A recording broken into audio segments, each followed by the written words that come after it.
السلام عليكم ورحمة الله وبركاته. الحمد لله نحمده ونستعينه ونستغفره ونعوذ بالله من شرور أنفسنا ومن سيئات أعمالنا.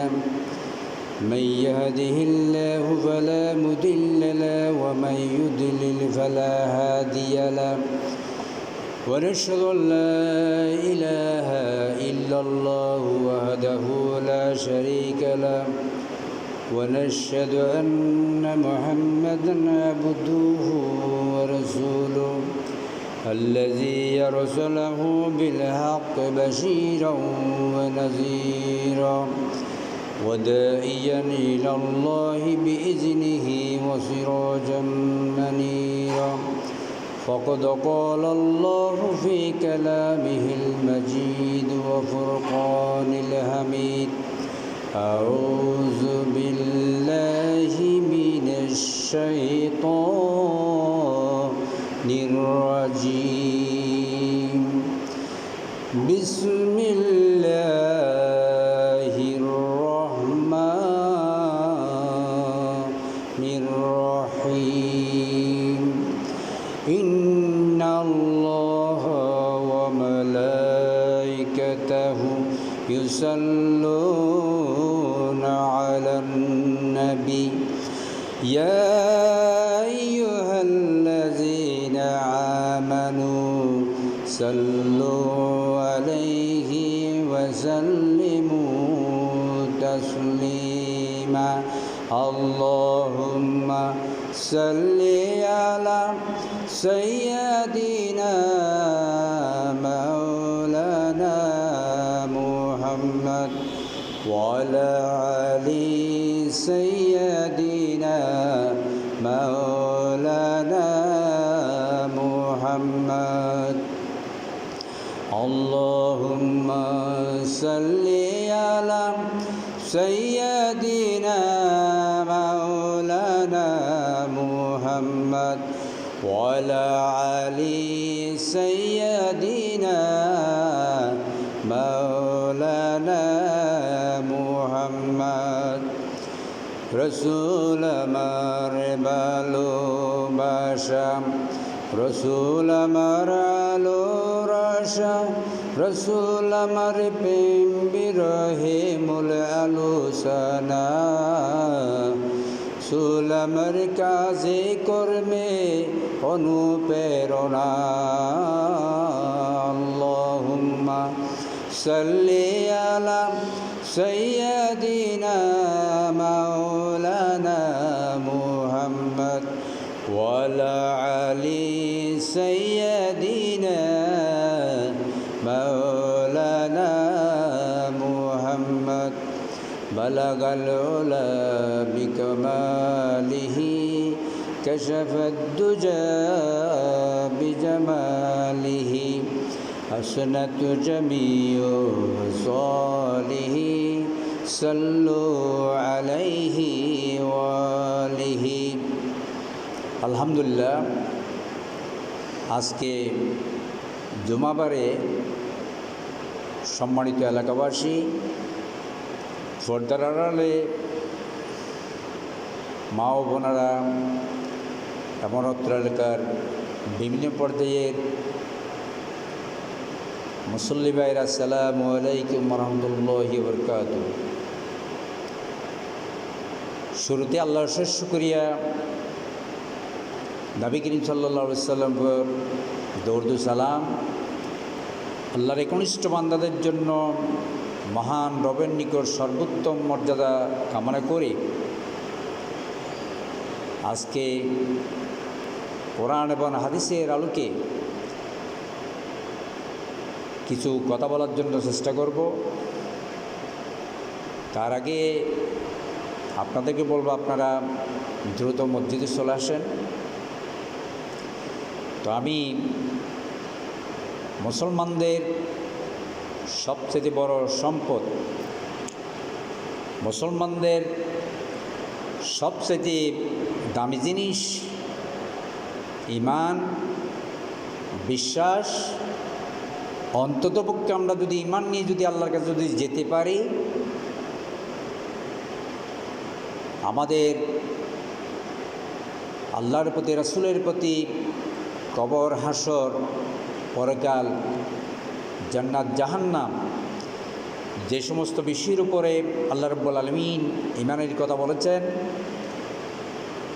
মুসলমানদের সবচেয়ে প্রথম দাবি হলো ঈমান। সমগ্র পৃথিবীর মানুষের প্রতি ঈমানের যে দাবি আল্লাহ রাব্বুল আলামিন কোরআন এবং হাদিসের মাধ্যমে লক্ষ লক্ষ নবী রাসূল পৃথিবীতে প্রেরণ করার মাধ্যমে তিনি যে বিশ্বাসের কথা বলেছেন, যে ঈমানের কথা বলেছেন, সেই ঈমান নিয়ে যদি আমরা আল্লাহর কাছে যদি যেতে পারি, ঈমানের মতো বিশাল এই সম্পদ যদি আমি আমার মরণে, কবরে, হাসরে সকল ক্ষেত্রে যদি ঈমানটা যদি বুকে ধারণ করতে পারি, আমার চিন্তা চেতনায়, কল কারখানায়, ব্যবসা বাণিজ্যে, অফিস আদালতে সকল ক্ষেত্রে যদি আমি ঈমানের পরিচয় যদি বহন করতে পারি, দিতে পারি, তাহলে ঈমান হলো, ঈমানের মাধ্যমে আল্লাহ রাব্বুল আলামিন আপনাকে অবশ্যই ক্ষমা করে দিতে পারে। তো সুতরাং আমি ঈমান সম্পর্কে কোরআন এবং হাদিসের আলোকে আল্লাহ রাব্বুল আলামিন আমাকে যতটুকু তৌফিক দান করে, মহান রব্বুল ইজ্জতের উপরে ভরসা করে আমি ঈমান সম্পর্কে সংক্ষিপ্ত আকারে কিছু কথা বলার চেষ্টা করব। তার আলোকে সূরা আনফালের 2 থেকে 4 নম্বর আয়াত, এই দুটি আয়াতের উপর ভিত্তি করে আমি আপনাদের সামনে ঈমানকে এই আয়াতগুলো থেকে আমি খুঁজে বের করার চেষ্টা করব। আল্লাহ রাব্বুল আলামিন সূরা আনফালের মধ্যে বলে দিয়েছেন,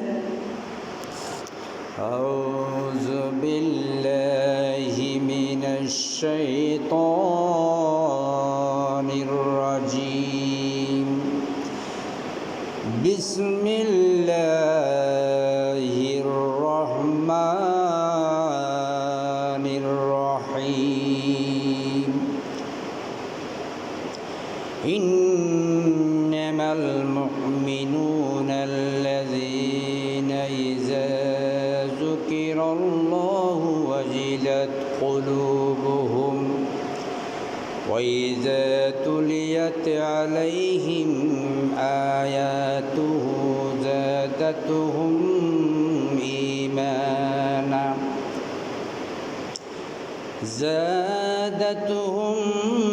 ঈমানা ওয়া আলা রাব্বিহিম ইয়াতাওয়াক্কালুন,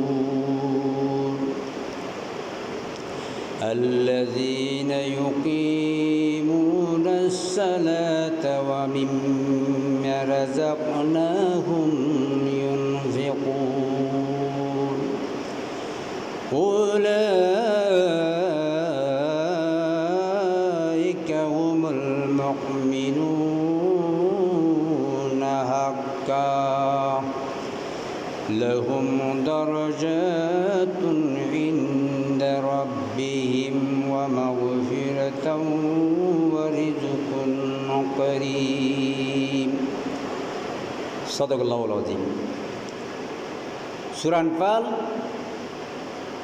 2 থেকে 4 নম্বর আয়াত। এই আয়াতগুলির মধ্যে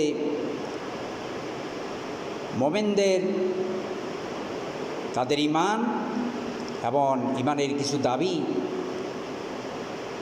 এই আয়াতগুলির মধ্যে আল্লাহ রাব্বুল আলামিন খুব সুন্দর করে বলেছেন। যারা বিশ্বাসী, যারা ঈমানদার, যারা মুসলমান, যারা আল্লাহকে বিশ্বাস করেছে, পরকালের কথা সবসময় স্মরণ করে তাদের ব্যাপারে আল্লাহ রাব্বুল আলামিন এখানে বলে দিয়েছেন।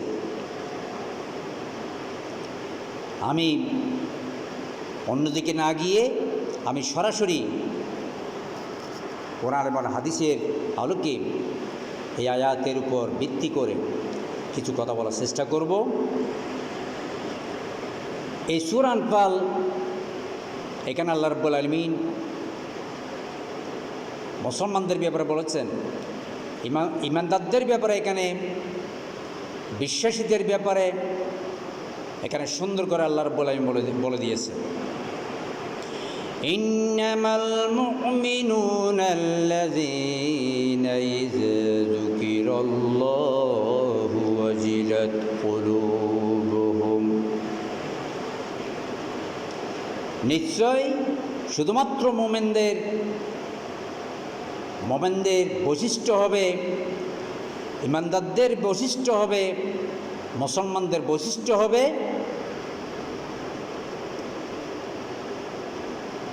ইযা যুকিরাল্লাহু ওয়াজিলাত কুলুবুহুম, যেখানে যে সমাজে যে জায়গায় আল্লাহ রাব্বুল আলামিনের কথা আলোচনা হবে, যেখানে আল্লাহর কথা স্মরণ হবে,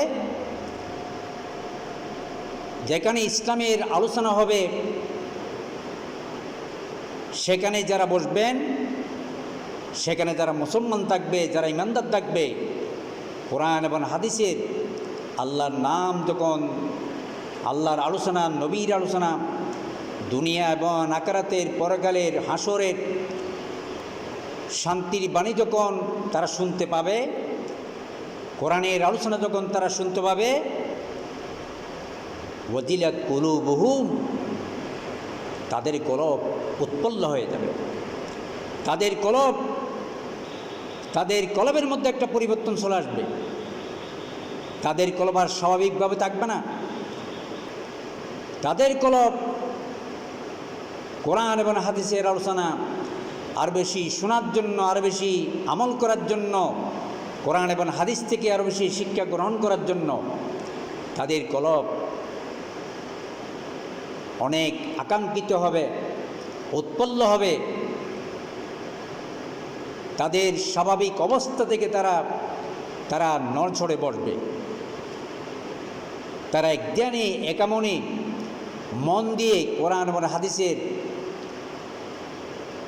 হাদিসের আলোচনাগুলো, আল্লাহ সম্পর্কে, রাসূল সম্পর্কে, দুনিয়ার শান্তি সম্পর্কে তারা কথাগুলি কান পেতে শুনবে, মন দিয়ে শুনবে, তাদের কলব নেচে উঠবে।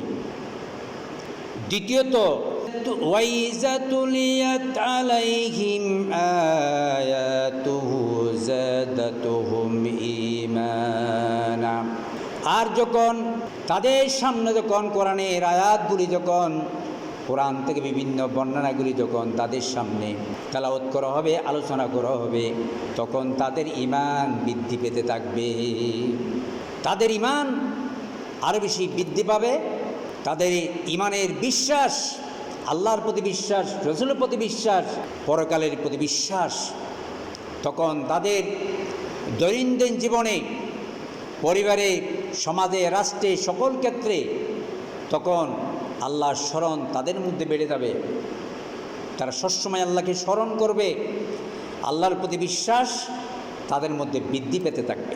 শুধু তাই নয়, তৃতীয়ত যে কথা এই আয়াতের মধ্যে বলেছেন, ওয়ালা রাব্বিহিম ইয়াতাওয়াক্কালুন, তখন তাদের রবের প্রতি, তাদের মালিকের উপর, তাদের স্রষ্টার প্রতি, আল্লাহর উপরে তাদের বিশ্বাস, তাদের ভরসা, তাদের ইয়াকিন, তাদের টোটাল অবস্থা আল্লাহর উপর তাদের ভরসা বেড়ে যাবে। আল্লাহর উপর তারা তাওয়াক্কুল করতে থাকবে। আল্লাহকে একমাত্র অবলম্বন মনে করবে। আর পৃথিবীর কোনো শক্তিকে তারা এখানে পরোয়া করবে না। সকল অবস্থায় তারা আল্লাহর উপরে ভরসা করতে থাকবে।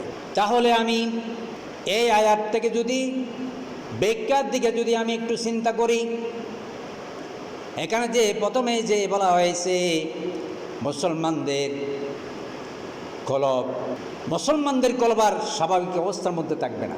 মুসলমানদের অন্তর যে কলব হলো একটা মানুষের মূল, কলবের কারণে পুরা শরীর, একটা মানুষ তার নড়াচড়া সব কিছু বুঝ ব্যবস্থা এই কলবের কারণে হয়। কলব হলো আপনার আসল জিনিস। কোরআন এবং হাদিসের আলোচনা যখন তারা শুনবে তখন তাদের কলব আগের মতো আর স্বাভাবিক অবস্থার মধ্যে থাকবে না। তখন তাদের কলব উৎপন্ন হয়ে যাবে, পরিবর্তন দেখা দেবে।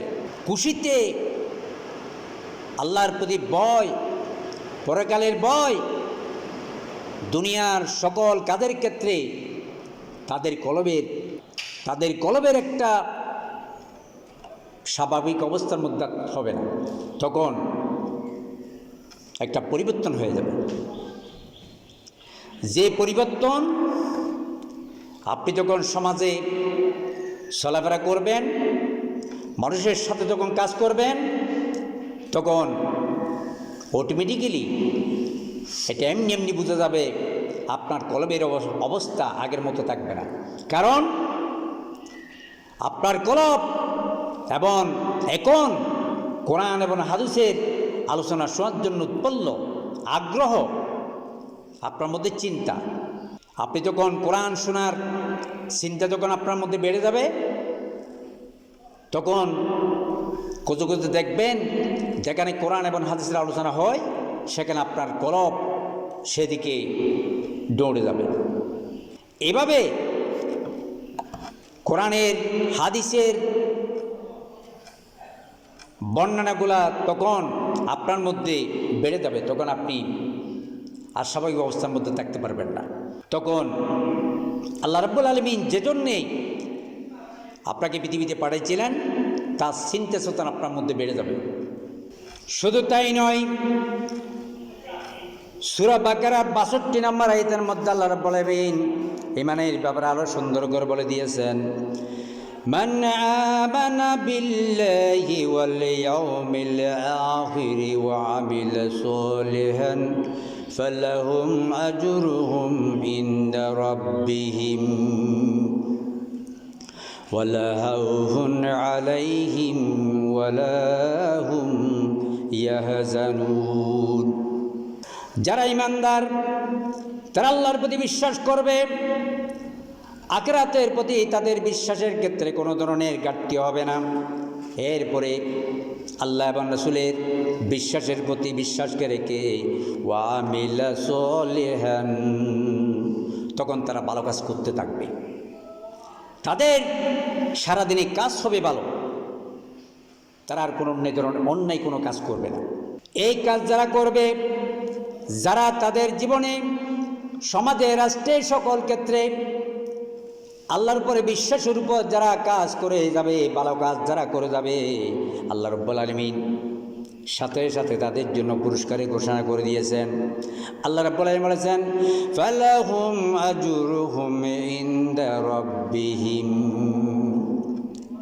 অতএব তাদের জন্য তাদের মালিকের কাছে, তাদের মনিবের কাছে তাদের জন্য উত্তম চমৎকার পুরস্কার তাদের জন্য থাকবে।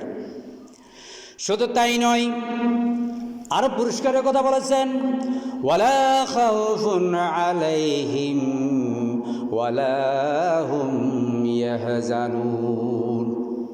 তাদের জীবনে দুনিয়ার প্রত্যেকটি পদে পদে তারা কাউকে আর ভয় করবে না, তাদের মধ্যে আর কোনো ভয় থাকবে না। তাদের ভয় সবসময় আল্লাহর প্রতি, তাদের ভরসা থাকবে সবসময় আল্লাহর প্রতি। তখন দুনিয়ার কোনো শক্তিকে, দুনিয়ার কোনো জালেমকে, জুলুমকে তারা পরোয়া করবে না। তাদের মধ্যে একমাত্র ভয় থাকবে আল্লাহ, ওয়ালা খাউফুন আলাইহিম, তাদের জন্য কোনো ভয় আর থাকবে না। এবং তাদের মধ্যে কোনো ধরনের পেরেশানি থাকবে না, চিন্তা থাকবে না, কোনো টেনশন তাদের মধ্যে নেই। বিপদের মধ্যেও তারা খুশি, খুশির মধ্যেও তারা খুশি। তারা বিপদকে বিপদ মনে করবে না,